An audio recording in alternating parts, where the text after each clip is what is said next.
am so excited to have Starfire here today and Tim and Bridget Vogt to really help us remember why we do all this work. You guys are amazing across the state, and from the sessions that we did this week on nursing and Ohio ISP and monitoring, we work really hard and we really have very high expectations for a lot of knowledge. And I do believe truly that what Starfire does and what they're talking about is really why we're all here. And so that's why they're ending it up. So on that note, Tim and Bridget, take it over. Thanks, Lisa. Yeah. I do have an idea for a session now next year that you said that.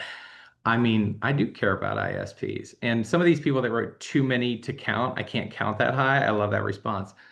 You could do a session where what is the best ISP you ever wrote? And have people kind of share those things. Because I'll bet there's been some seriously great plans that have been written and have carried through, made a big difference in people's lives. So we do appreciate your all's work and welcome you.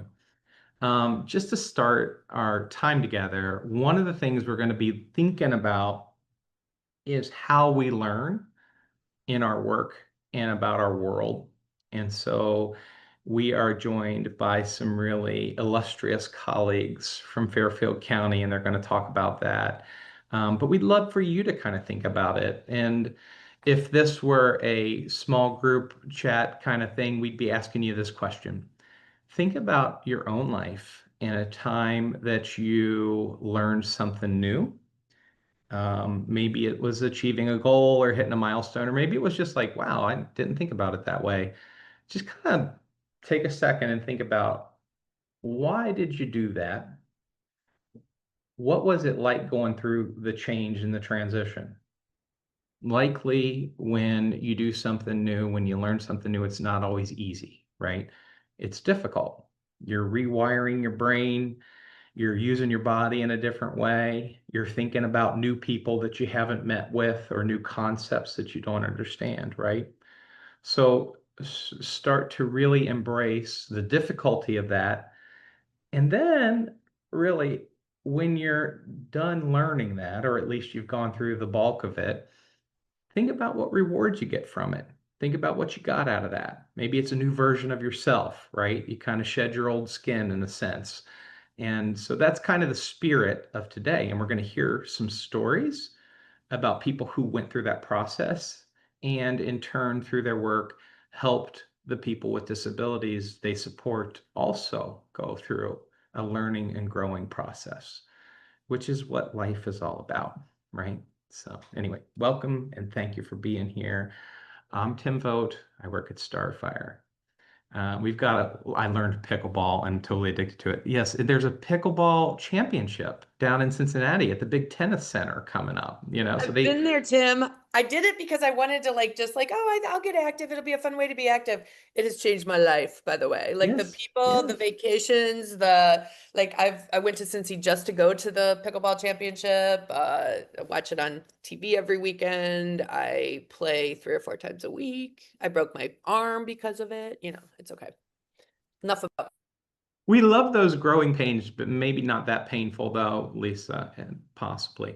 Um, but I did want to see Bridge, Pam, JP, Dean, Shelley, could you please just unmute real quick and just say hi and who you are, and then we'll get into the stuff for today. Well, Maybe you want to go first. I'll take the start so we know where to go from. I'm JP Seaschultz. I'm an ISC SSA at the Fairfield County Board of DD. I've been doing this for a couple years, and I previously have behavior support experience at our agency. Hi, I'm Shelley Holt. I've worked with the county for 23 years, but in different areas. I did direct care and now I'm SSA. So it's been pretty exciting. And I'm Dean Roloff. I'm actually recently retired back in May, came back for this presentation today to share my experiences. I worked here at Fairfield County as a behavior support coordinator for about 9.5 years. And I'm Pam Whiteley. I am the community builder and training specialist here with Fairfield DD. been here about 13 years. And when I started, I worked, we had an art studio for adults with disabilities that I ran, so. And I'm Bridget with Starfire. I've been there for 24-ish years, I think. Is that right? In similar, Shelley, various roles, various ways, but got the pleasure to work with everyone here this past year. Bridget and I both started in 2000, and we are married. She's one floor above me. So just as a, disclosure, so there's some conflicts of interest going on here.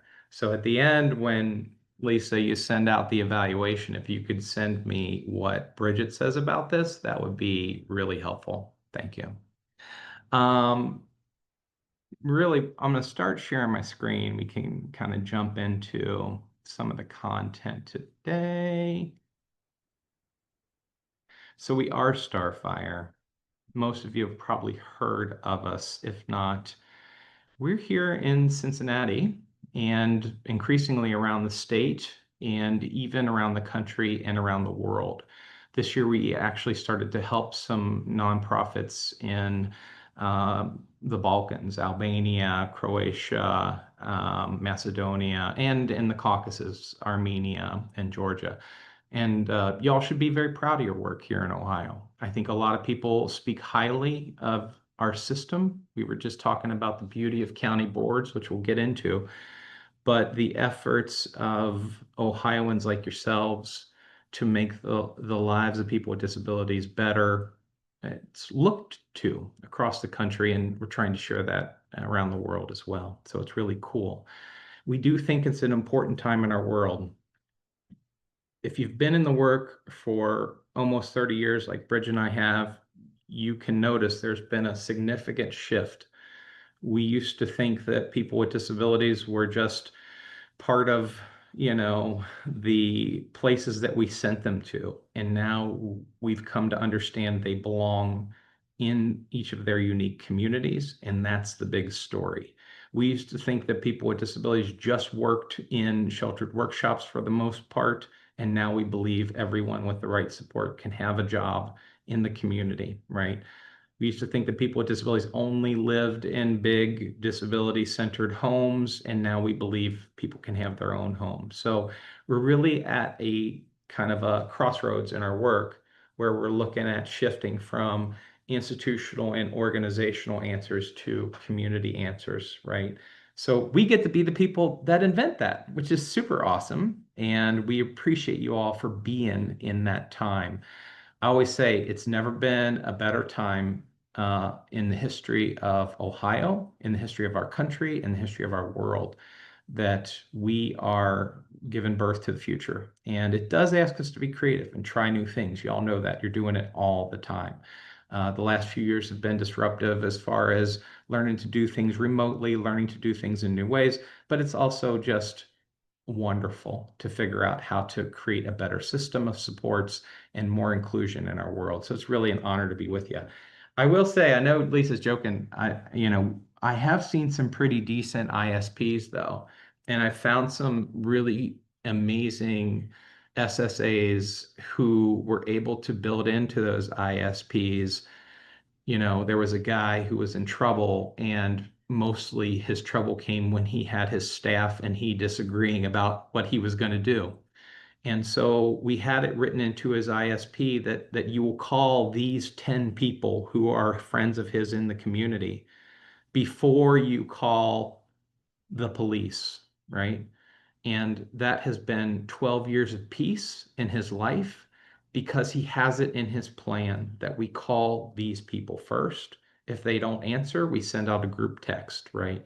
So there are ways to use the ISP as a way to really build in an answer of community and helping people really kind of go beyond the old ways that people had thought about him and how to support him.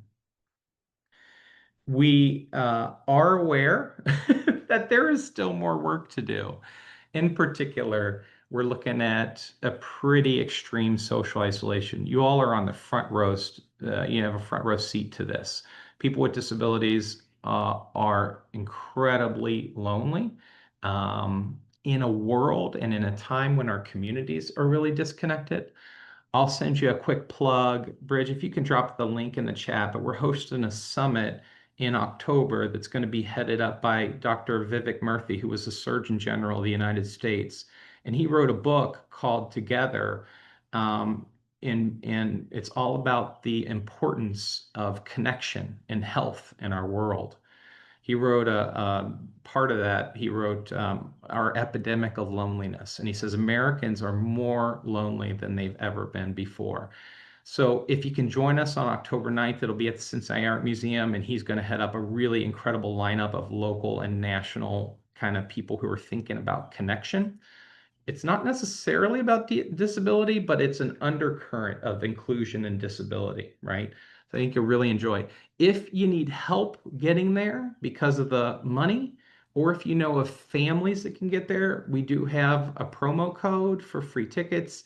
And for families that need to travel, we have a stipend for them. So that's just an aside. But if you want to come think about connection with us for a day in Cincinnati on October 9th, that's the link for that, okay? But we are at a time when our communities are more disconnected. It's a problem that we think about for young people in particular. And we think that that means that it's going to have a really big impact on human beings with disabilities. And we don't think that there's an immediate answer to a lot of this, right? So what we were thinking about when we're thinking about this disconnection is when we look at a given population, they say that 1 to 3% of every population is going to be a person with an intellectual and developmental disability, the kind of people that we support, right? And in Ohio, the average family size is between 4 and 5. And then you've got a service system. So in any given place, less than 10% of the population is connected to disability already. And for us, that means that 90% of the population is actually capable of including a person with a disability in their life. And so one of our questions has been, how do we really reach the 90% of the population? So we started to look at Starfire, how did we reach 90% of those populations? And here's how we did it. It's three things that y'all will recognize. One, we asked them to vote for the levies, right? We asked them to come out and vote, or to vote for, policies that would help people with disabilities. Great thing to do. We also asked them to volunteer. We'd say, come help hand out cookies at the Starfire dance, or come help volunteer and do a, Olympics day at the field day that we're doing, and they would do that, right? And then we would say, and also, could you donate? Could you make some contributions, write a check, drop a $20 bill or something, right? So we recognize that over the past 40 or 50 years in our state, in our community, in our work, we have asked the general public, 90%, to vote, volunteer, and donate as their primary way of interacting with disability. And that's all awesome. However, it does create a little bit of an absence. So if somebody votes for the levy, that's wonderful. What are they doing the rest of the year to think about how to include their neighbors with disabilities? If somebody volunteers for the big special needs dance, that's awesome. But what is happening for each of the people that come to that dance, and how could we tie them together with the people hosting it, right? And lastly, it's nice to write a check. Please, all the money. We need it. However, we're wondering if people can also invest their time. So our limited invitations have gotten the general public to think that the way to interact is very kind of like superficial and very temporary. So we're asking them to add one aspect of this to their thinking about disability. Could you vote, volunteer, and donate, and include one person with a disability in your life? Just one. We're not asking you to save all the world of people with disabilities, or to volunteer and help all the people with We're asking you to pick up one person on your block and go to the grocery store. We're asking you to include one person or one family with a child with a disability in your birthday celebration. We're asking you to sign up, buy an extra ticket, and take your neighbor or the person you work with that has a disability to the baseball game or the hockey game or whatever it might be. So can you go beyond that and just know one person? So we're really interested in that. as an effort. And so we've started this thing called inclusion seekers. And we think that that helps change the mindsets of that 90%, so that we don't want them to think that all the people with disabilities are alike. You know, we help all the people with disabilities. We don't want them to think that, well, Starfire's got them, or the county board has got that covered, or the private provider of whatever organization is helping out with that. We don't want them to think that their parents got it covered, right? We actually want them to think that they can also do something about it. And primarily, we think that families are a great driver.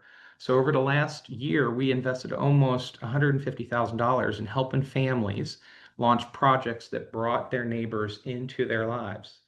We've also invested in organizations and staff. And by that, we kind of mean y'all. We've invested in county boards, we've invested in private providers, we've given them money as well. And we think the county boards in Ohio have a really unique opportunity. I don't know if you know this, but the county board system in a lot of states has gone away. It's been replaced in Wisconsin by managed care, right? Which means that the people at the state house are the only ones thinking about disability. And that something sacred is then lost, which is your all's efforts on the local level. You know these people, you know their neighbors. You have an incredible opportunity to create that antidote to isolation that people are experiencing, and to create this energy where people without disabilities can start to think of themselves as inclusion seekers, right? So you have a really beautiful, unique opportunity. And that's part of our question is, how do we on the local level get these 90% of our neighborhoods connected, right? So we're really reframing kind of how we think about inclusion. It's not us, it's you. Your community, your neighbors. We're pointing at them and saying, you are the beginning of local connections. And it's always possible. And it's always right there out your front door. It's not something you have to go through Starfire for. It's not something that you have to wait until the big annual thing, you know, special needs event for. That stuff's great, but we can use it as a springboard for people connecting beyond us. So we're asking them to go beyond all the stuff that they've kind of come to know and to just do it for one person. So we want to start talking about Fairfield County's experience. So I asked Pam to join because we've actually been working, Pam, with you for a few years now. And before we get to the Inclusion Seekers effort, we kind of want to think about what tilled the soil. So Pam, could you tell us a little bit about the Fairfield County Board, just overall journey over the past few years with all this stuff? Yeah, sure. So my angle in the county board is I work a lot with providers, and was doing a lot of provider training, annual training topics and initial training topics, and was kind of seeing that we were training the same things over and over again, but nothing was really changing for multiple reasons, right? And so we, of course, like the other county boards, held our monthly provider network meeting, everybody get together, share good stuff. And again, the change was pretty minimal to the lives of people with disabilities. And so I thought, well, are we even the best people to be teaching and helping people learn? So I started looking for providers to teach providers. And but what I wanted to help or to find was who out there was doing things different, who was actually helping people get connected into their community, and what did that process look like? So, of course, when looking throughout Ohio, kind of led me to Starfire and some of the stories they were sharing. And that's really what I tell a lot of providers is the stories that you share are so impactful, because that's really what drew me in to them. And so I believe we found some things on their calendar and hopped on those calls and introduced ourselves. And I had a coworker at the time, Rachel McCoy, and so she's knows no strangers. So she went in, introduced herself, and kind of did an introduction to who we are and what we were looking to do. And so from there, we worked with Tim and Bridget to create like a learning series. And so we've sprinkled in some other people from other places, but that's how we got to know you guys. Do you want me to keep going or end there? Yeah, okay, okay. I mean, So yeah, yes. so So those, then we did that for, I think, throughout a whole year. And then that led to a next step where we, Starfire has their family projects that they do with people. They work with families to basically get connected and find identity outside of simply being around disability. And so we paid to have them come and work with alongside. How many families did you guys I work think it with? was just three. Just Yeah. three. Yeah, okay. Mhm. And so those were really cool stories of three different families throughout Fairfield County here, where they got connected. They hosted, so Rachel, I'll share a little bit about her. Her family is really, or loves hockey. Her kids love hockey. And so they held like a community hockey day where they, went to one of our local schools. It's an old elementary school, and just invited everybody from the neighborhoods to come and learn about hockey. And then they played and they did different hockey related things. I don't know much about hockey. So, but anyways, so that was really cool and fun and exciting. And it was just that chance to connect with people and have her son connect with people where they could see his strength and his love and his passion around hockey, and not just be known as the kid who had the disability or who was in those classrooms, or, you know, what are those other stories that are told. And so that kind of led to an invitation from Tim they had been going to historical sites like Orient in Ohio, to celebrate, not celebrate, to recognize the Day of Mourning, which is March 1st. And that day was pretty impactful, I think, for me. Because it was a way of it was another way of seeing that the patterns of things that have happened throughout history and time, and how they're still happening today, and what more can we do. And that day also just recognizes the idea that people are passing away at the hands of their caregiver. And that lack of connection and being known and named outside such a small circle can be really dangerous to the life of somebody. So it really fueled our work here. And everything that I do or have learned, I definitely bring it back, and we start conversations about it. We're talking about it here. We're talking about ways that we can do things differently. So within the department that I work, which is the Provider and Community Resources Department, it influences a lot of our conversations we're having with people. Then Starfire, like had invited me to come to something that they do once a month, which are these curiosity discussions, where you get no answers, just more questions, but they're fun.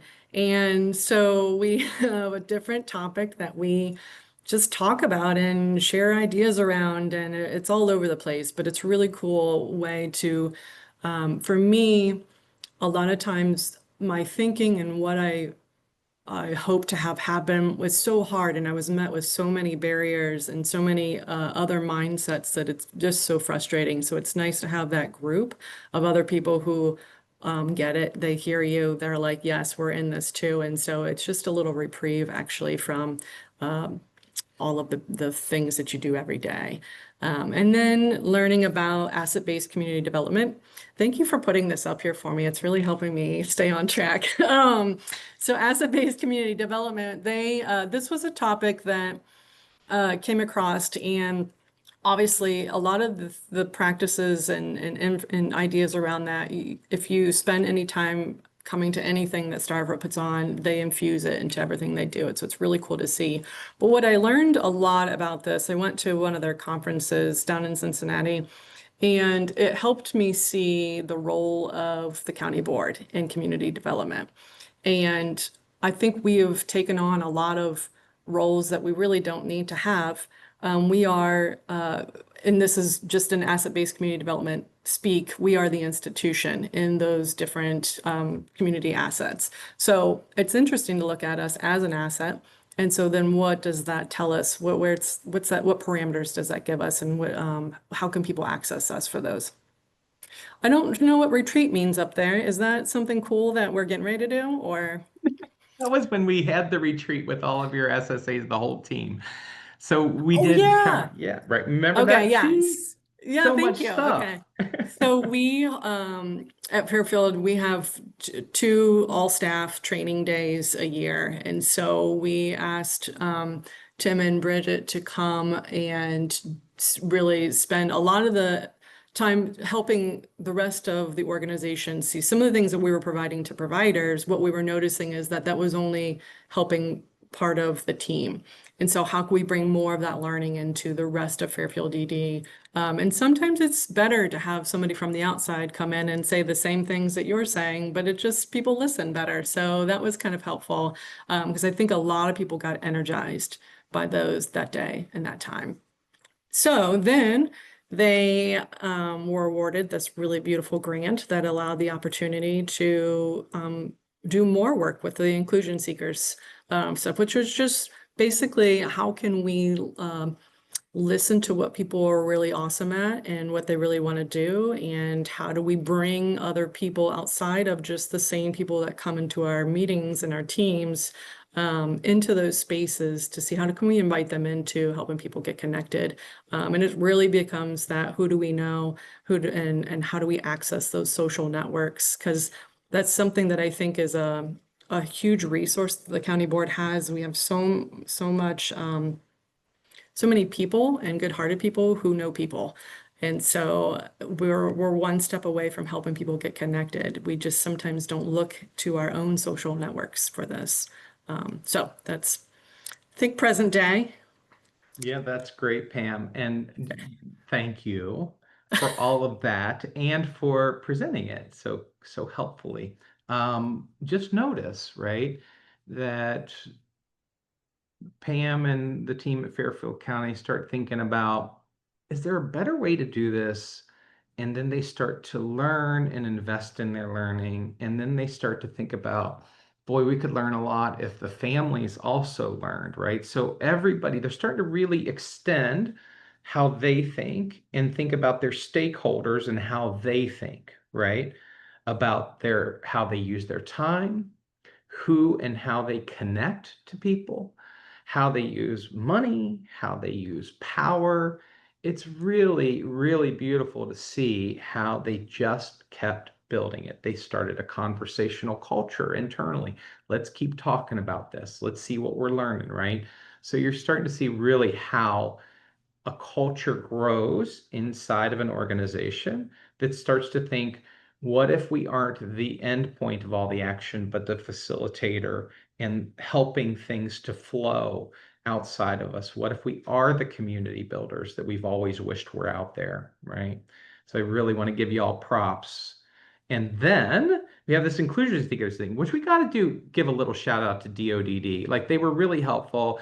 They put out an RFP that was about how do we get, better supports and some ideas and some innovation around people who are considered, they really have complex stories. Maybe they have sensory, problems. Maybe they're really medically kind of, involved. Maybe a lot of people don't believe much about their lives because they've had a history of trouble with what they call behavior, right? And so we applied and we said, we usually say is more people, more purpose. Like let's do some of that. And DOD was like, yeah, let's try that out. So I'll hand it over, Bridge, to you and JP and Shelley and Dean. Pam, any last words on this? Are we good? I think we're great. Let's keep going. Awesome. You are, yeah. So as Tim said, we had a grant and were able to think through DODD with those funds about what to do with it and how to reach out to some people. So we worked over the past year with 15 people qualified as complex, high support needs, however you want to categorize them. But overall, people that maybe we don't give as much credit as they deserve, right? So looking to them and thinking about what we'll do. So there were 15 people around the state of Ohio. The majority were in Hamilton County just because that's our home base. But there were 3 in Fairfield County that were part of it. What we were asking people if they wanted to do it, we were looking for people that were willing to come together. Anyone could be a part. We were going to have some meetings or conversations with the person if they could be there or their team. And who that would be is dependent on that person, right? So some people had mainly family involved with a little bit of support from maybe a case manager or from a staff. It just depended, providers. But as many people that would be willing to attend could do that. So looking for the teams from, you know, whether it's SSAs or residential providers, independent providers for some that were a part of it, that they were willing to come together and have conversations, not just for the ISP, like not just that annual meeting, but we're going to meet and have these conversations outside of that normal time and kind of really focus on who the person is at the heart of them. What are those strengths, those gifts, so we could really build and expand those versus, you know, not just what services they need and, you know, keeping in mind all the complicated things and the things that are necessary, but also kind of given that space to really think about that person and what they would want to do and keeping those as hopeful and as positive as we could, and on track for that. And so this image is just sort of one person's kind of brainstorm and just kind of acknowledging who they are, what we know about them, and just kind of keeping track of that in a visual way. One for them, it's easier for them. It's easier for us to kind of remember it. It gets a little more to our hearts and minds. If you want to go to the next slide, Tim. Mm-hmm. Part of that, we were asking to give, you know, we're asking everyone to give up some time, put in a little extra effort, and we were able to offer some funds for them, for that person to spend in the way that they thought and the team kind of decided on as the best use of those funds and where they could spend the money, what would they would do with it to kind of foster those connections and meeting people out in the community that maybe they didn't. And I think for a lot of people, and I think even the Fairfield County, JP and Shelley and Dean, I think we had meetings sometimes where a few people like, who else knows them? Like if you were thinking about who knows this person's name, and I think looking around the room, there were sometimes and this wasn't just the experience in Fairfield County, but it was like, we know them, you know, and maybe the mom, maybe the dad, you know, if parents are involved or not, but they didn't have there weren't a whole lot of known. People did not have connections outside of that team of people. So what could we do? So we offered the money, just as, you know, we throw up a lot of reasons why we can't do things. It's what we do, just as people. So money, let's just take away one barrier, right? And then those conversations are trying to get our mindsets a little different. So without thinking of, well, it's at the, you know, services, what can the service do versus like, well, let's think community, like mindset shifts, right? So trying to kind of think outside the box and sort of what some of us, you know, when we've been at the work for a long time, we kind of get stuck in our routines and what we've got and what we typically offer, and to really think outside of that. So those conversations were kind of just time to really like, okay, let's get creative. Let's brainstorm, bounce ideas off of each other. As Pam said, like, I don't live in Fairfield County. So hearing what other people and places are available and out there that people might know. And also not just landing on the first idea. The first idea may not be the most, let's keep going, let's keep thinking, or maybe let's try it. And maybe it's not, didn't work out the way we thought it would. We've still got time and energy to put towards a different idea or different thing. So that certainly happened. People spent money in the ways that were meaningful to them. Some people put money towards communication support and apps, and also people to support them in different ways. Just depended. But some people put money into how they show up, right? So if you're going to new places and meeting new people, you need to look the part. You got to feel good, look good. One woman is a part of her church choir. They got new robes. A full length robe is very difficult for her as she uses a wheelchair and needs that, you know, physical support to get it clothes on and off. So she used some funds to, within the church, got together within that church and choir community to find a seamstress, somebody who knows how to sew, and could, you know, using the funds to buy the fabrics and the ribbons and the stuff. So that's sort of, that was a robe in progress picture that you see there. The black kind of looks like a cape.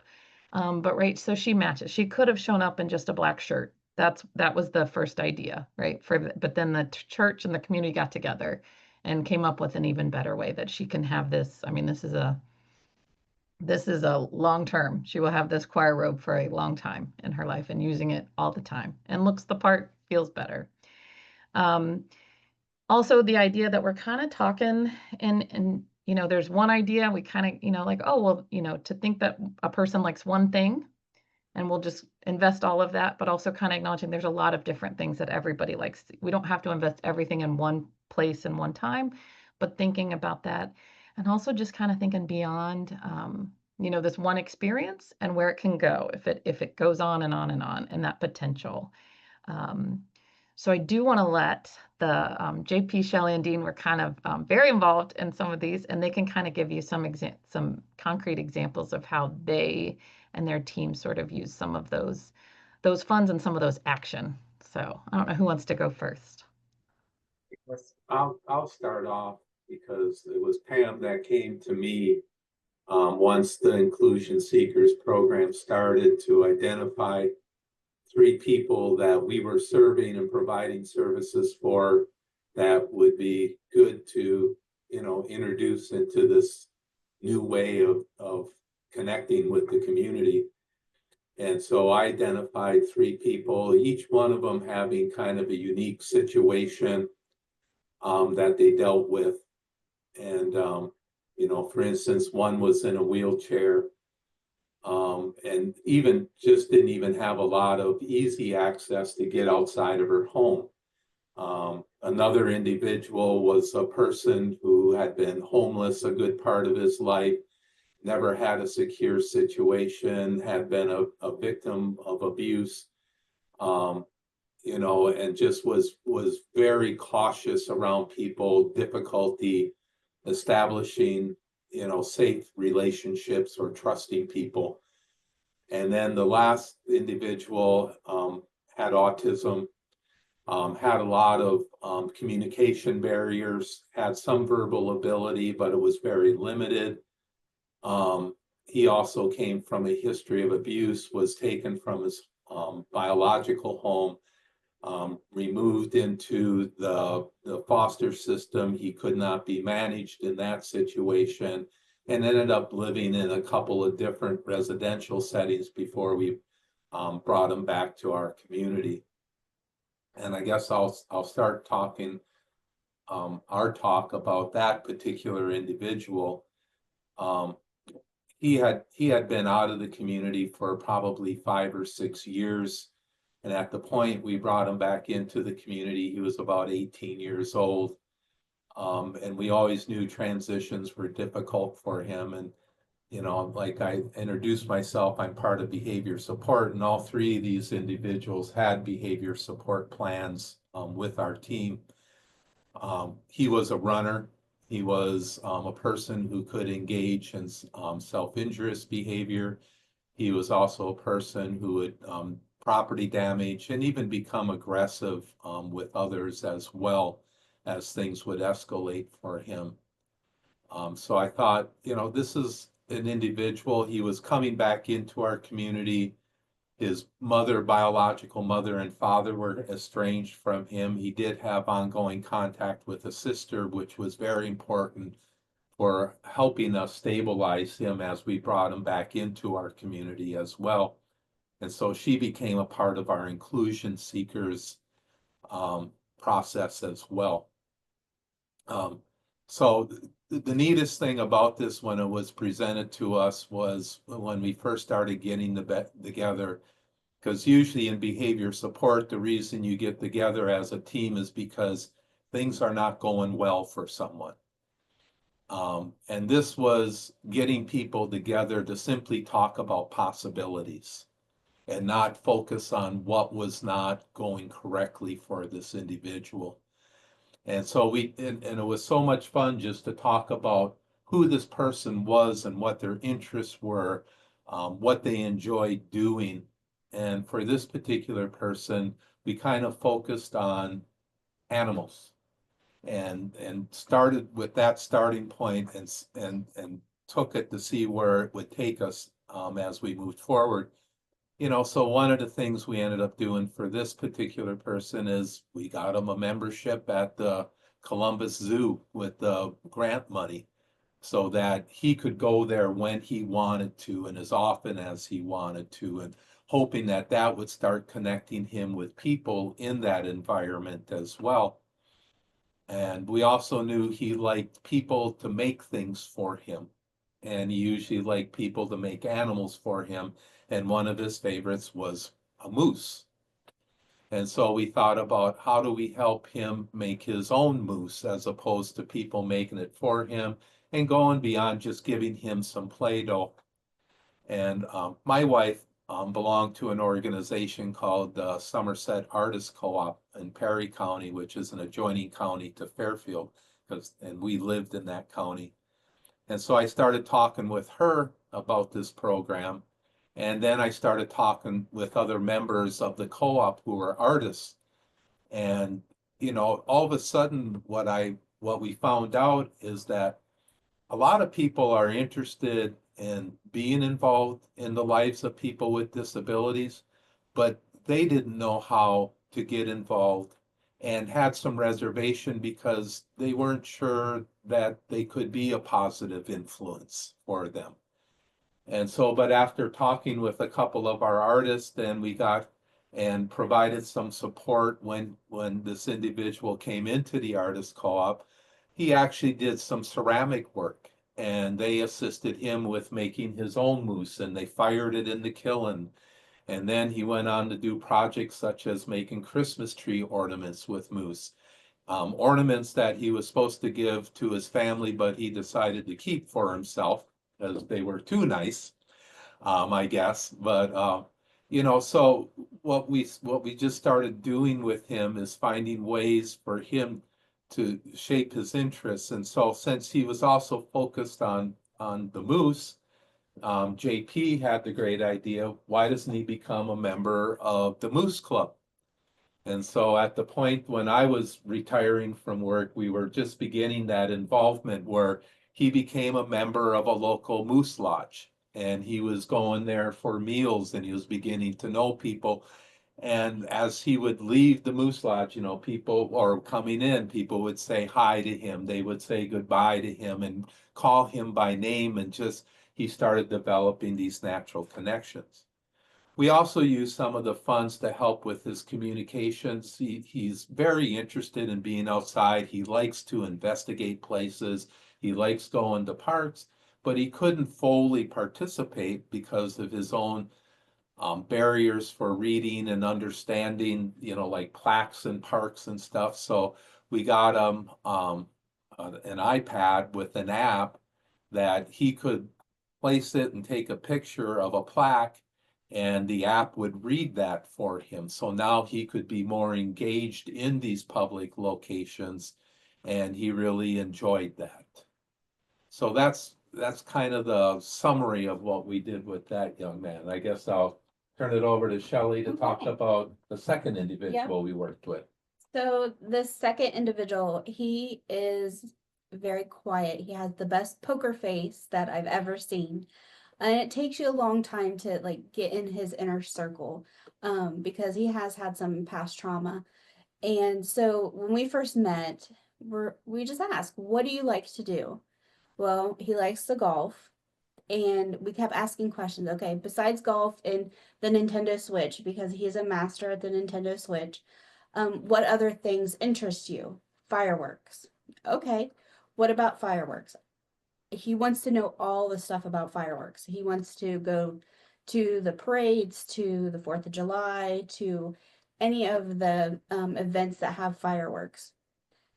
So we started building on those. He wanted to host a picnic or a barbecue with his friends, family, anybody to use the fireworks. So we started building on those things. We've got the golf, you have to look the part. I don't know anything about golf, so I relied on JP. But we showed up, we had a meeting, one of our brainstorm meetings at the golf lodge. And when I walked in, he had already bought a hat. He purchased a hat, and he was sitting so proud at that table, and he participated in the meeting. We didn't have to consistently ask him questions to answer. He led the conversation, which was a big win for us. So we got the golf. He became a member at the Pumpkin Vine golf course. So then, the season wasn't of fireworks season. So then this coming spring, we kind of circled back to the fireworks, and happen to know one of the guys that work for the local firework company, and I asked him, I said, "Can you give me a contact?" He's like, "Yes." I contacted the lady at the fireworks, and she just ran with it. I didn't even have to give her any information. I just said, "I have someone that wants to learn more about fireworks." Didn't even know that he potentially had a disability, nothing. She didn't ask. She knew that he was a gentleman and that his passion was fireworks. So she set him up to do the preview day in June to come learn about the new fireworks. They ask him to volunteer to hand out safety information because he does know quite a bit about fireworks. So they utilized his knowledge. Then they gave him a tour behind the facilities, and he did interviews and got to meet the pyrotechs that let off the fireworks. Because of rules and regulations, he couldn't actually let off the fireworks, but he was able to step back safely and watch. And he participated in all that. He's a volunteer now. They have contact information that's not me. I'm the last resort, but they know how to contact him for other volunteer and opportunities, and then plan for next year. And I think next year we're going to talk about, he loves the parade, so incorporating him, because I do believe that they have a truck or a parade type of thing, incorporating him into being involved in that. So it's really amazing to see him come to the table and talk about the connections that he's made, when he would usually just come to the table and listen to everybody else talk. And so now he'll call me and he said, "I hosted a barbecue and we let off the fireworks, and I invited so and so from this place and so from this place." And he was able to get some outdoor furniture and a football and a simple yard golf kit so he can practice at home. But he invited his friends, his family, his roommate's family. So they had a holiday barbecue and they let off the fireworks. And it was an opportunity that he might not have had before, but we've created those connections, and then they'll roll over till the next year. And to see him kind of take charge of this after the year is one of the best feelings in the world. And one of the things we saw with that young man too is because he never did smile. Mm-mm. And we saw him smiling more. He was more engaging. And I remember asking about when he became the member of the golf club, and he was talking about how they called him by name. And I asked him, I said, "Well, how does it make you feel when you walk in there and someone calls you by name?" He goes, "Makes me feel good." Mm-hmm. You know, and he just said it with such a passion, because he's never had that. Because I remember even one time before he got involved, I told him, that he was a good young man. And he just looked at me and I said, "What?" He goes, "No one's ever said that to me before." So, these people, they don't have those typical positive interactions in their lives that allow them to feel good about himself. And he didn't feel good about himself, and that's why he never really engaged. But now that he has a sense of self and that people like him, Mhm. he's opening up, he's blossoming. And he's come full circle because at one of the June meetings, he came with his supports and all of us to speak as a panelist for to talk about inclusion seekers. And when I invited him, it was an immediate yes. You tell me when I have to be there, I'll be there. And he even came early, which is a big deal for him. And then after we spoke, we talked about it, and he was smiling. He was proud of himself and proud of us, and it was amazing to see him. For him to talk in public, Yeah. incredible. The individual I helped, this woman, she had, again, some behaviors that we were addressing, but I went to meet her at her house to talk to her about the program and some different things that she wanted to do. And she came in a little later into the program when we realized we had another person and some more funds to use. And so we were excited about that. And talking to her, her connection was gardening. And she had a connection to her mom with gardening. Her mom had passed away, but that's something they'd done together, and she wanted to get into gardening somehow. And so we're looking around, And we look outside of her home, and out back she has a beautiful patio. She has a really cute backyard that could really be utilized for some gardening. However, as Dean mentioned, she's in a wheelchair, and there was no access for her to get to this backyard. So one of the things we discovered was, man, we want people to be involved in their community, right? And we're talking about this, we're amped up about this, but we need to make sure people can connect to their own home space, right? You know, before they can connect to the community. It's like that relationship with yourself before the relationship you have with someone else. And so we made mention of that. We took some steps, and I'll tell you what, we had a ramp to her backyard, and she'd been 5 years without a ramp to her backyard, right? So I don't want to say we caused a fuss, but we made it well known that, you know, this was an opportunity for us to help her. And so as that was being worked on, we also looked at what are community options, community gardens that are all around, you know, that are available to her. And we found that the community gardens are great spaces, but they don't have wheelchair access to those places unless you have a specialty wheelchair, which she did not.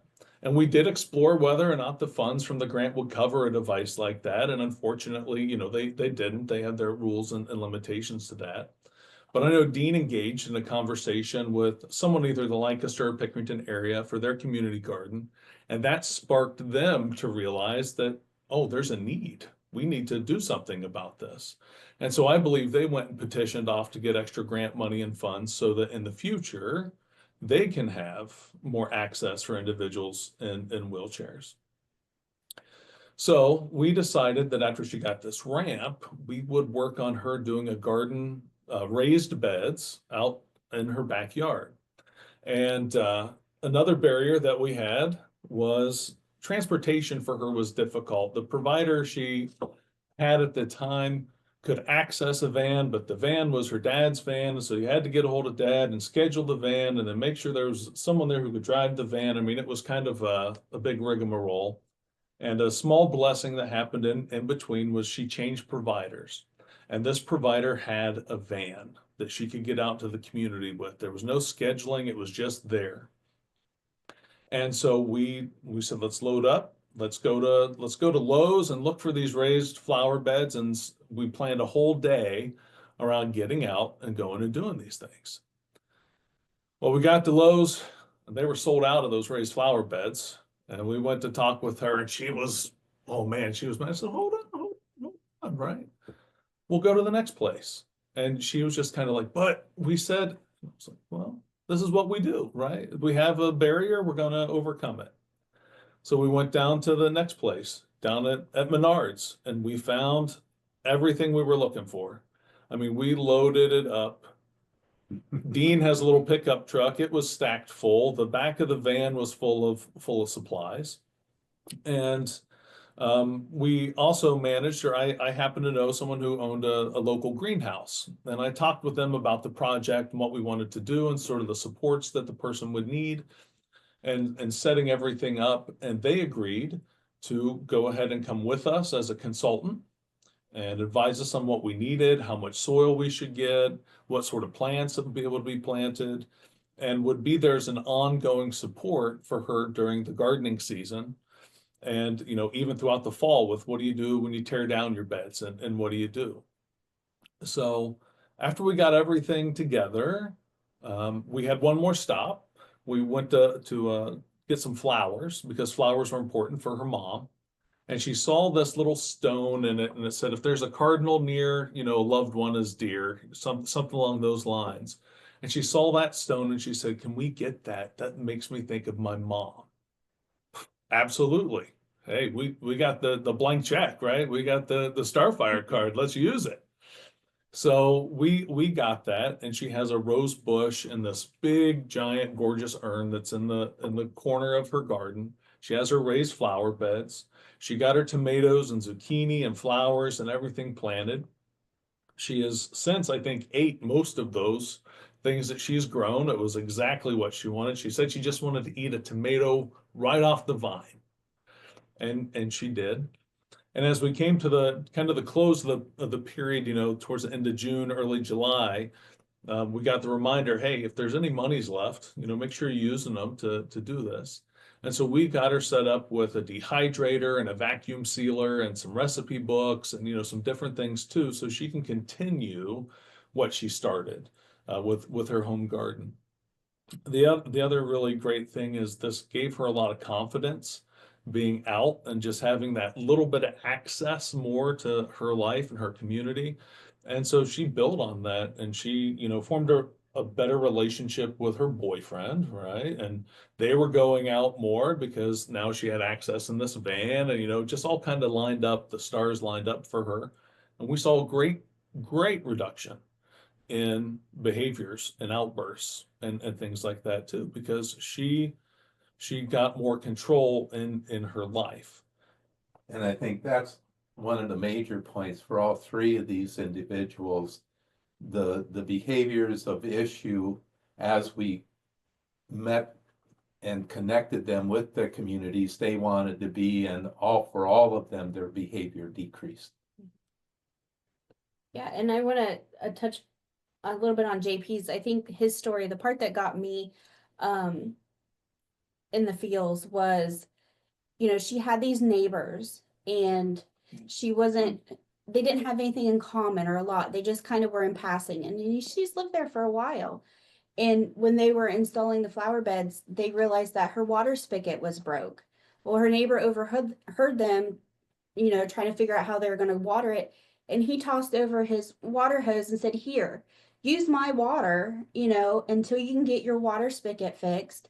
And, they now created this friendship over the garden, and she will give them tomatoes or, as repayment for using their water. So, I mean, there was a natural connection based on the gardening.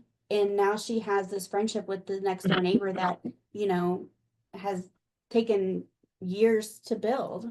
Yeah, and she's going to the farmers markets now, and meeting people and doing different things, and it's really changed her life. And one of the goals, long-term goals, is for her to actually be able to sell some of the things she grows at a farmer's market. Mm-hmm. You guys, I can't, I wish we could see more faces because I feel like my cheeks hurt from smiling. And there's so much in those stories. So this is 3 of the 15.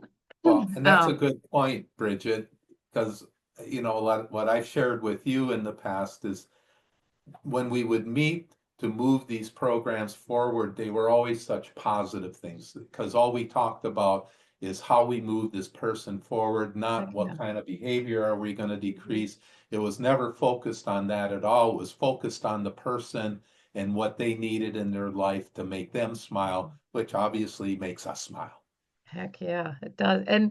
And the other, one thing too, I think, JP, for the gardener is the person that owns the greenhouse is a part of the farmer's market. Like all the overlap of these people who now recognize and can say hello, like you said, going into the whatever, pro shop, whatever it's called at a golf course, people that recognize and say your name, you're going to see them somewhere else as you're around the community, and just being known and feeling more comfortable, or knowing that you'll see this person that helped you at your house, so everybody's projects look very different, how they spent the money, right? Like, for that woman, leaving her house was kind of a big deal to her. So let's start let's start with this comfort zone and bring some people in, and then she's more comfortable to move out. And that's okay. We've got to start somewhere to move those things forward.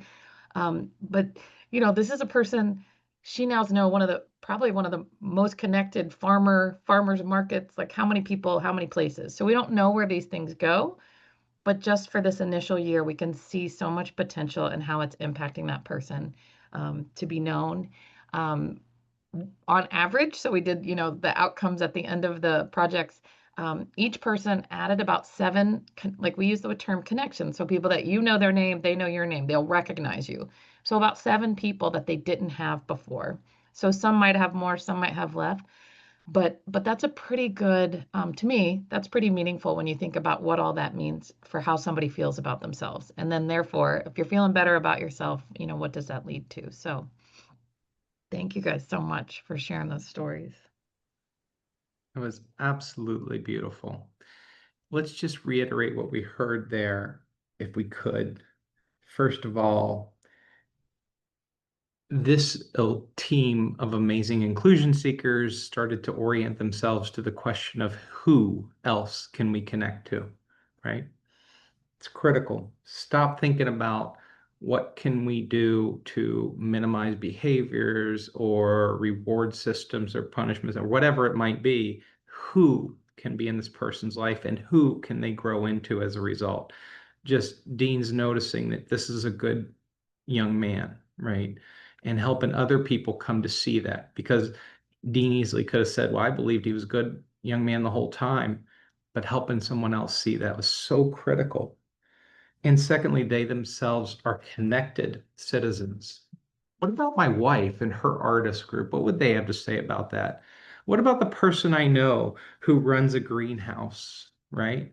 And think about the invitations they extended to the community. Remember, asking the community to take on the role of us as a system, an expert in disability, it's a misalignment of an invitation, right? They can't do it. They'd have to go to school, or they'd have to have all these years of getting paid to be in our systems to learn it all. But what they asked was really relevant. Can you make an introduction to the Moose Lodge? Really specific. Can we borrow your water for your neighbor's garden, right? Very attainable for a person in our general public to do. And they rose to the task, right? Yes, I can give somebody a backstage pass to see the cool new fireworks. Who in the heck wouldn't want to do that, right? But those tiny things that a community is able to do, capable of doing, and we're not inviting them into that as deeply as we might. We're asking them to do something that they're far capable of doing more than that. I think it's interesting too to just think about these simple things. My feels, Shelley, was listening to somebody who was able to spend an extra $20 on a stone that reminded her of her mother, right? Like such a human, simple thing, JP, that you helped say yes to. And just because it wouldn't be in the traditional, consumer goods and services kind of allowances or regs, and we are able to really make a difference in how that person thinks about themselves, their history, and their family. And lastly, let's just go back to this ISP question. What do these three people's ISPs look like the next time the span date comes up, right? What kind of things are we putting in there as priorities for the providers to turn toward when they're lost with what to do, when they don't know how to spend time, when they don't know who this person has connected to their life, right? We can start to populate this. Make sure that the trip to the Moose Lodge is on the table, is on the calendar.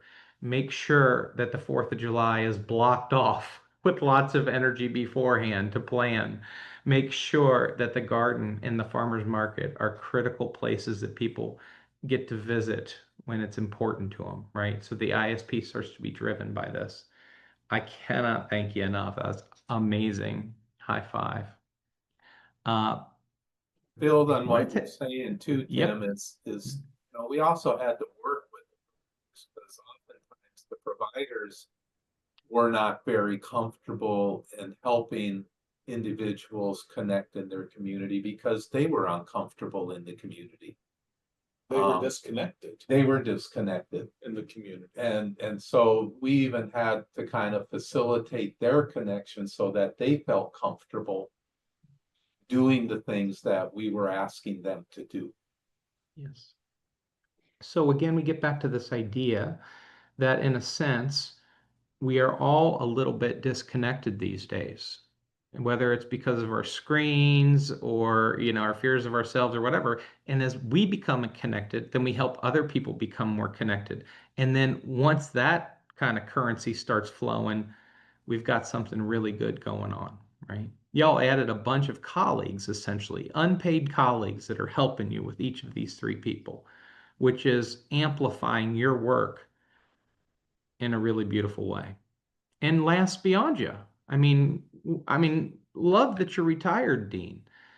But the neighbors don't retire from retiring as a neighbor, right? So that's what's really cool about that. They're going to do things we can't. That's right. Mhm. You know, we have certain limitations, and once they're making those community connections, those people can do more for that person's self-esteem, for that person's feeling of belonging, for that person's being able to feel safe in the community than we could ever do. Yeah. Yeah.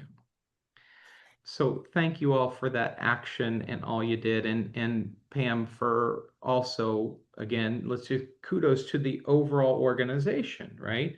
So without Fairfield County as an entity, thinking of itself as connecting and being courageous enough to say, you know what, this is going to be a stretch. We're going to need to learn some new things, try some new things. We're going to have to get a little bit of evidence that this matters an awful lot.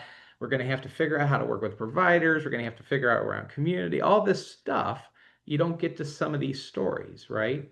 So it has a kind of compounding effect, and it takes a while to invest in that kind of culture. I wanted to take it a step deeper to wrap it up because the action is awesome. However, one of the things I'm really interested in is the journey of learning that we all go on when we try something new. So, our framework of a learning journey is three parts: a call, that means an invitation to learn.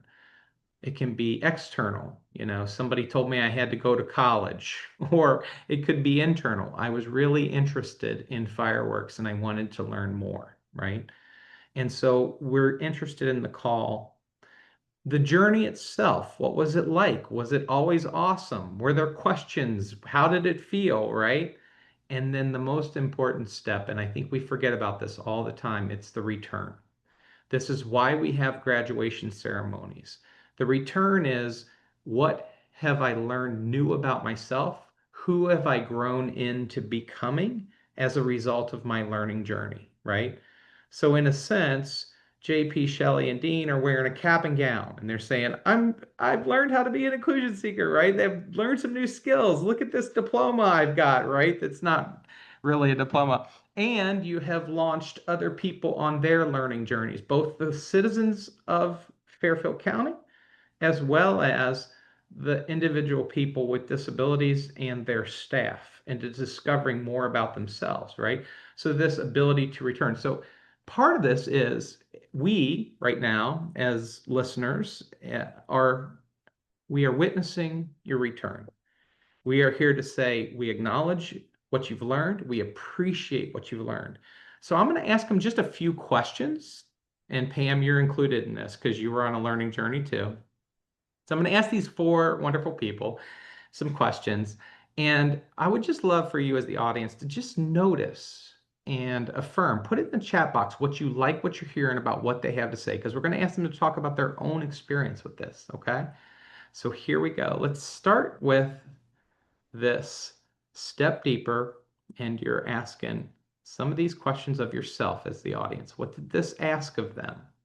Listen for their dispositions, right? There's going to be aspects of them that really allowed them to step into this early, but we all have it within us. And then lastly, as the listeners, how might you also bring more of this into our work in our world? So with the call, okay, got a few questions. Who wants to speak up? What led you to even say yes, being interested enough to do something different in your work? You could easily just write it out, right? You check the boxes, the 9 to 5, but you said, I'm going to shake it up a little. To me, it like came to me as something I knew we already needed to have. So it was kind of like when I was asked to name 3 people, I was like, can I name 50? Because so much of what we dealt with in terms of trying to support people within our behavior support team was around these issues of feeling a part of a community, feeling connected to others, feeling good about themselves, and feeling safe, and being able to develop new experiences that would allow them to feel safe reaching out into their community. And so to me, it was like, yeah, let's start last year. So there's an impatience to it, right? There's a Mhm. little bit of like, yeah, I've always noticed this, right? So maybe you're noticing it too as you're listening to this. I've noticed it too, right? You'd be lining up with Dean. What about you? Shelley, go next. So when I was asked by Dean and talked, I really wanted to see this person sit in the driver's seat and make these decisions for themselves. And, you know, we always sit at a table and we talk and we create a plan, but I really wanted this person to be the driver of his own destination. And then we as passengers kind of support that. And that way of thinking really re-sparked how I do a lot of my interactions with the individuals and their meetings. And, you know, I've brought that to the forefront of them being the main driver of this in their entire life. And it really sparked that initiative. And I just went with it. Absolutely. Did having Dean be the inviter give you a little bit of courage to take that step? I mean, yeah, I knew he was there to support. She didn't need my courage. Shelley's pretty courageous all on her own. She's got it on her own, right? And it also helps when some other people are on our team, right? Which is really cool. Thank you, Shelley. That's wonderful. Mhm. JP, what about you? I thought the thing that got me going was what we talked about the previous slide, like removing some of the barriers, right? And removing that monetary barrier was really important because I think a lot of times we'll hear, well, you know, these guys just need to pick themselves up by their bootstraps and get it done, and they can do it like anybody else. But we forget sometimes they don't even have boots, right? Mhm. And so this was an opportunity to put some boots on folks and give them that chance to see what happens and what they can do with it.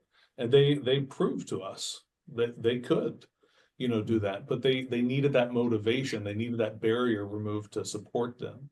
So that was really good.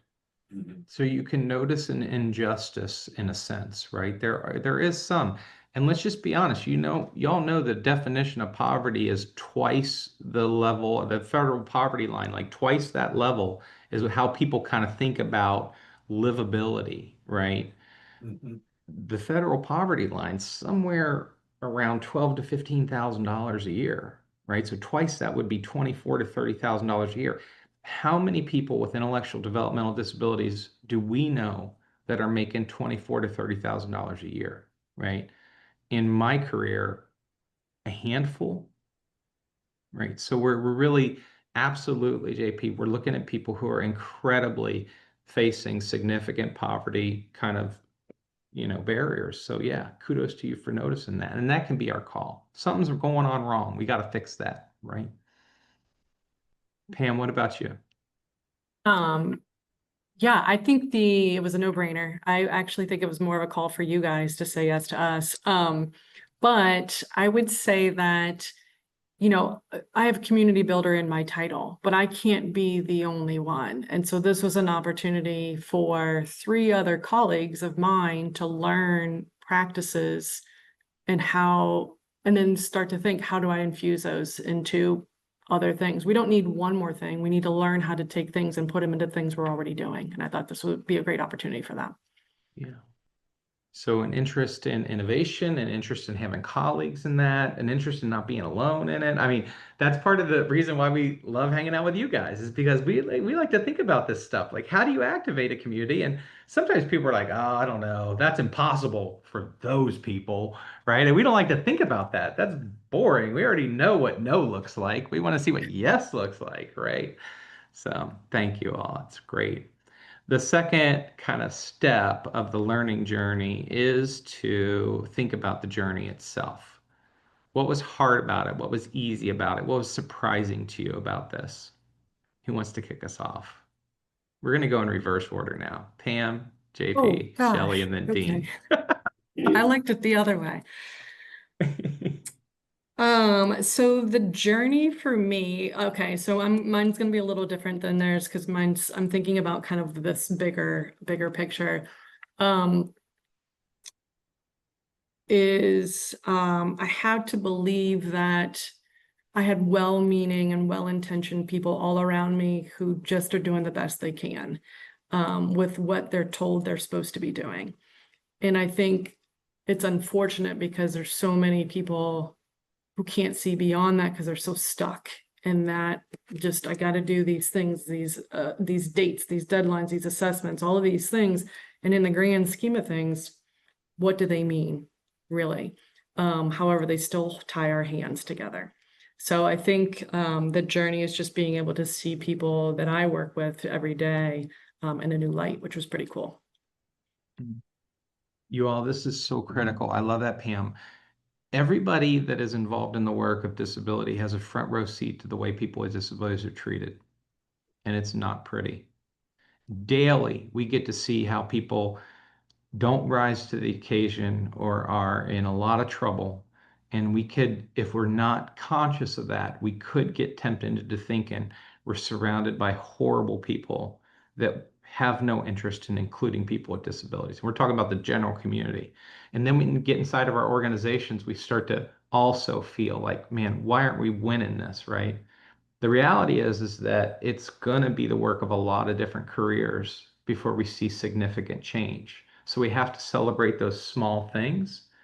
And I think what Pam's pointing us toward is we have to assume the very best about ourselves so that we can, and each other, so that we can extend the invitation so people can live into them, right?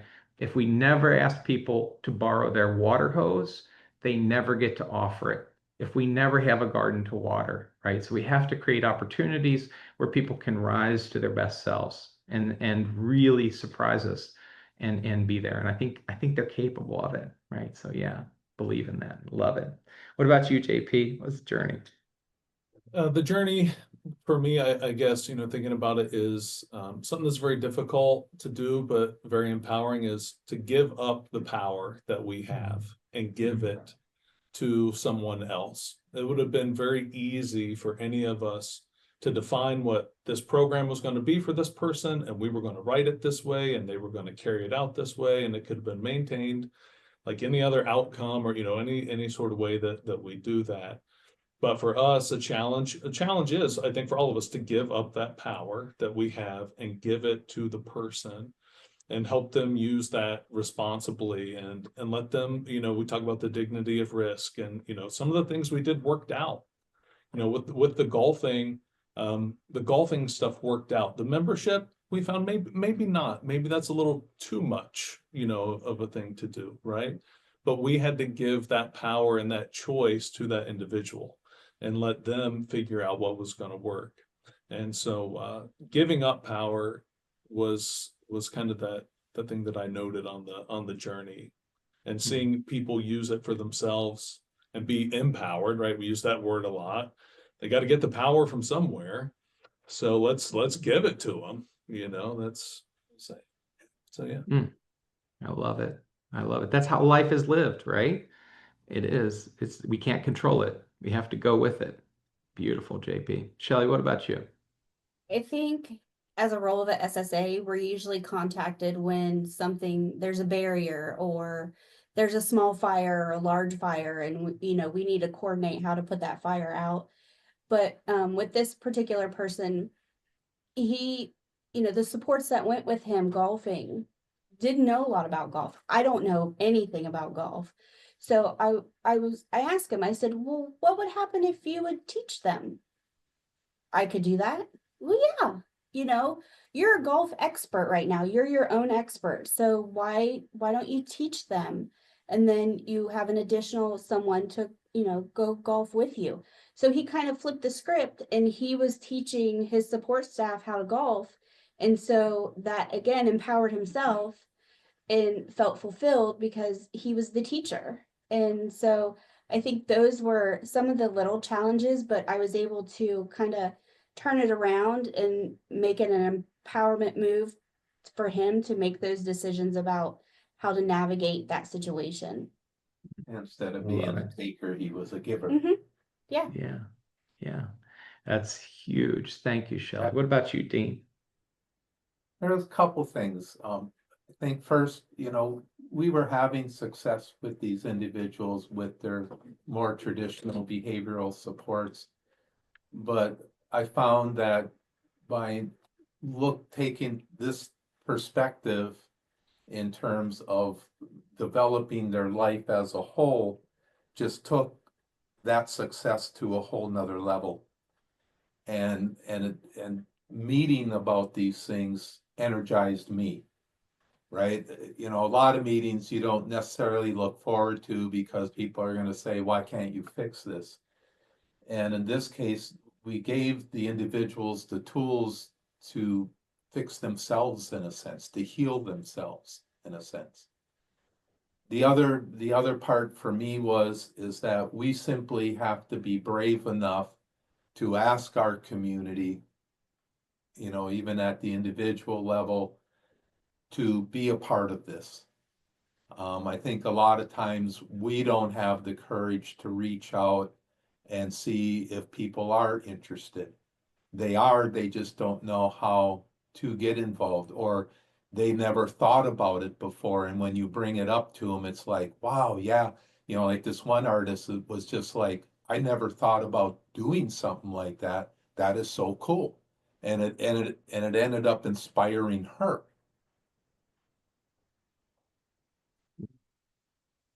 Absolutely gorgeous. Y'all, we have a few minutes left, and I hope you can hang on because we want to get to this last question, which is how are you new? Personally, what is new for you as a result of doing this? It's a personal question, so take a second. You know, whoever's got one, jump in. But let's hear it.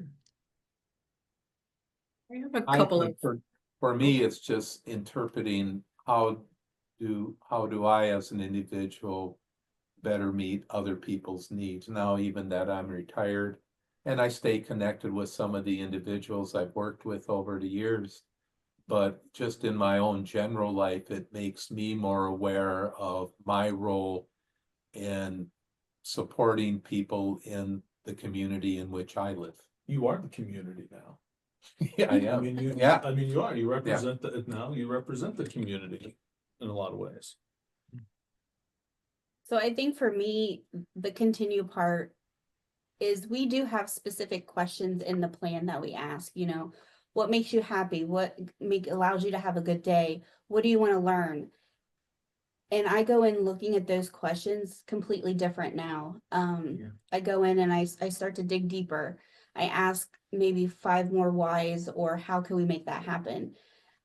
When before maybe I just wrote some things down and Get it moved done and past over and with. yeah, but on these particular questions and this experience, I think moving forward, I'm diving a little bit deeper into those main topics to branch out and build a different foundation. That's incredible, Shelley. I mean, that's really beautiful, right? Thank you. Yep. Going deeper, more intention around it. I'm seeing something else in it. Who's next? Yeah, I went and talked with Shelley and we went almost immediately after the program kind of came to a close and we discussed with some of our leadership, how can we continue this and make it happen for an individual in our county or individuals? And we know that money is a barrier, not just for the individuals, but also for county boards, right? But what could we do with, instead of $3,000, what could we do for $250?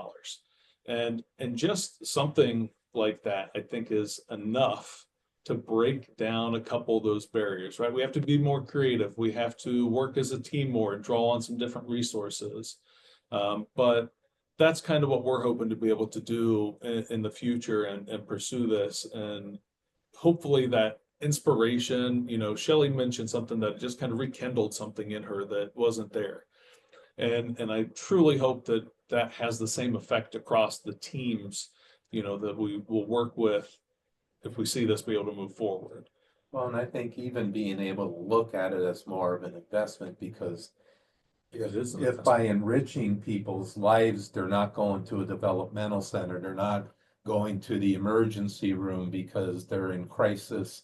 I mean, you think about if people have lives that are meaningful to them, meaningful for them to live, a lot of those types of things just start to go away naturally. yeah. Yeah, that's huge. I think sometimes we focus on the symptom, but what's creating the symptoms is what we're talking about, right? Like, so if we And could do that, that some of these things supporting just, this isn't a cost, but it's an investment.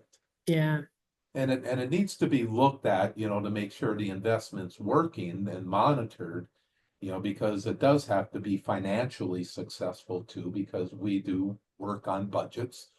But, if one can approach it from that mindset, I think it can encourage us to continue forward. What about I'll you, be quick Pam? with mine. What's your return? Yeah. Okay, so a couple of different things. I think over the last few things, something that I've had to come to terms with is the system is doing exactly what it's designed to do. Is that what we want? No, it's not. But we have to be able to recognize it in order to make changes and to shift these patterns. I also have to believe that I understand now the journey towards this is different for everyone. So just because I say awesome things or somebody else hears an awesome story doesn't mean it's going to automatically change. So we're all on our different paths with this, and that's kind of difficult because I want it done and I want to go there now, and it's hard to be patient. And with that, kind of what Shelley was learning there is pacing has to change. We are in such a hurry to get where. We go through these processes and these questions and we fill out these plans and this paperwork so quickly just to get to where. What's the point of all of that? So we have to learn that like we know it, but at the same time, the system's doing what it's designed to do, which is perpetuate itself. And so that's a different pace to the life of what the people want to do and where they want to go, and that learning and that pace is much different than the system pace. So good. We really appreciate you all, Pam, Shelley, JP, Dean. Thank you so much, and to the people that you supported for being inclusion seekers and trying it out. We are grateful for all you who are listening. You're now like baby inclusion seekers, so let's keep doing it. And we're really looking forward to how this grows in your all's hearts and minds. Bridge, Lisa, anything y'all just really go do it. Really encourage Yeah. y'all. Yeah, you guys are, thank you so much for sharing your story, JP, Shelley, Dean, Pam, and leading that effort, Tim and Bridget. I would love if any group of county board folks want to get together and figure out how do we keep this idea moving, right? Like there is a way. We do have amazing people in the county board system that could be, all of us could be inclusion seekers in some way or another. So thank you so much for today. The SSA Summer Series is finally over for 2025, and what a great way to finish it. JP, I did, and Pam, I gave your email out to a few people who were sending it to us, asking some specific questions. So, Yeah, other than call us, that, please. yeah, Happy to share.